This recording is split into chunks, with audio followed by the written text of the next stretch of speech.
Tere kõigile head vaatajad! Eesti Eest nädala uudised 134. saade. Vaatame, mis oli lõppenud nädalal kõige olulisem. Benjamin Netanyahu teatas, et USA sõjavägi siseneb Iraani rikastatud uraani ära viima.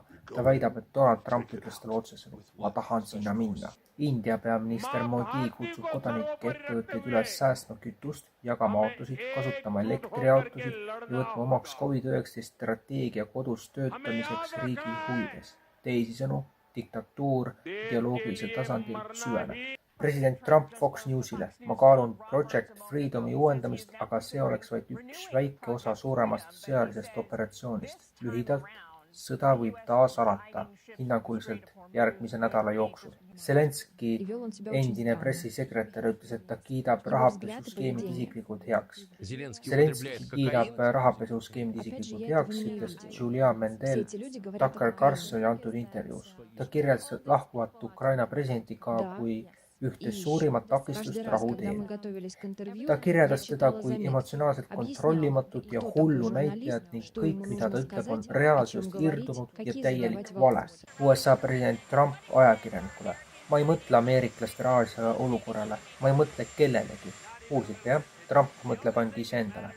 Hollandi meeleavaldajad süüdsid Loosdrechtis uue varjupaigakeskuse põlema ja takistavad tuletõrjujatel piirkonda jõudmist. Hiina president Xi Jinping kutsub president Trumpiga peetud kõnelustel üles tugevdama suhteid Ameerika Ühendriikidega. Ning Kuubat on tabanud täielik energiakriis. Energeetikaminister on kuulutanud välja praktiliselt kütusepuuduse, mis halvab elektritootmissüsteemi.